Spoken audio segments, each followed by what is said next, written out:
buwan matapos ang kanyang matagumpay na pagdepensa ng kanyang WBO Interim World Bantamweight title laban kay Cesar Ramirez ng Mexico, ay Nobyembre ng taong 2019 ay nabigyan ng pagkakataon ang tinaguriang Cuadro Alas ng Philippine Boxing na si Janriel Casimiro na mapalaban sa isang pandaigdigang kampyonato, kung saan sinagupaan nito ang palaban na South African fighter at nooy kasalukuyang WBO Bantamweight Champion na si Solani Tete, ang boksingerong may hawak ng record sa may pinakamabilis na knockout win sa isang world title. Napatulugin ito ang kapwa South African fighter na si Benicio Gonya sa loob lamang ng 11 segundo. Isang dating 2-weight class world champion. Isa si Tete sa mga kinukonsiderang pinakamahusay na boksingero ng South Africa, kasunod ni Morote Intilani na kanyang kababayan. At sa katunayan nga, hindi na bago ang kanyang pangalan sa mundo ng pakikipaglaban. Dahil bago pa makasagupa ni Casimiro si Tete, 5 Pinoy na ang tinalo nito sa laban, kung saan huli nitong binigo by a 12-round unanimous decision ang Pinoy na si King Arthur Villanueva para sa WBO Interim World Bantamweight title.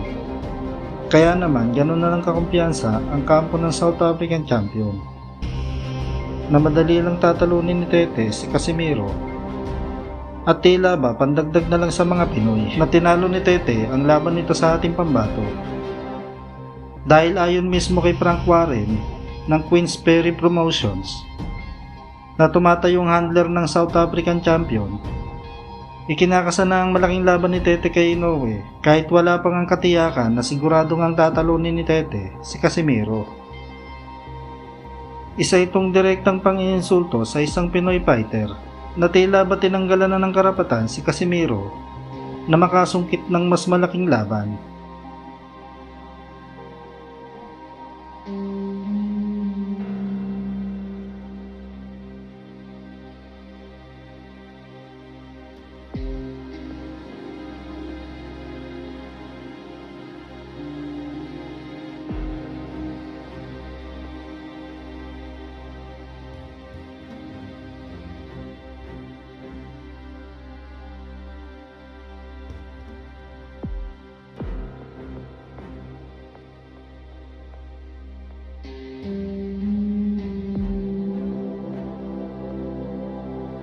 Ang laban ay naganap sa kilalang arena, Birmingham, West Midlands City, United Kingdom,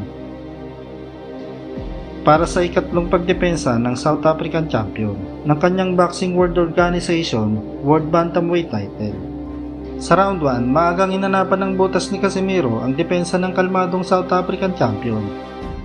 Pero gaya nga ng mga naunang pahayag ni Tete bago ang naturang laban, hindi agad kinagat ni Tete ang anumang mapanghamon na atake ni Casimiro. Gamit ang kanyang height of reach advantage, maagang nakontrol ni Tete ang tiyempo ng kanilang bakbakan.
sa pag-aakalang kontrolado niya ang galaw ng Pinoy sa kanilang laban at iniisip na siguradong mahihirapan lang si Cuadro Alas na makapasok sa depensa ng didepensang South African champion, tila ba nakalimutan ni Tete na hindi sa lahat ng oras ay kaya niyang pigilan ang tumitsyempong atake ni Casimiro. At dito nagugulatin ng ating pambato ang mundo ng bantamweight division. Nang matikman ni Tete ang nakakahilong suntok ni Cuadro Alas na siyang tumuldok sa kanyang 12 sunod na panalo.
Ang panalong ito ni Casimiro ang nagbigay sa kanya ng World Boxing Organization World Bantamweight title. Ito rin ang panalong nagluklok sa angas ng Pinas bilang ika-4 na boksingero ng Pinas na nagkampiyon sa 3 magkakaibang dibisyon. Kasunod ng iba pang bigating boksingero tulad nila Donny Ahas Nietes, Nonito Donaire at Manny Pacquiao, na tanging boksingero sa buong mundo na may 8 division world titles. Kasunod ng kanyang matagumpay na pagkapanalo ay patuloy pa rin ang angas ng Pinas sa paghamon sa numero 1 boksingero ng bantamweight division na si Naoya Inoue ng Japan, na magpasa hanggang ngayon ay wala pa rin tugon sa hamon ni Casimiro, na pinatunayan na ang kanyang angas ay hindi lang puro salita kundi siguradong mararamdaman ng sino mang bumangga dito.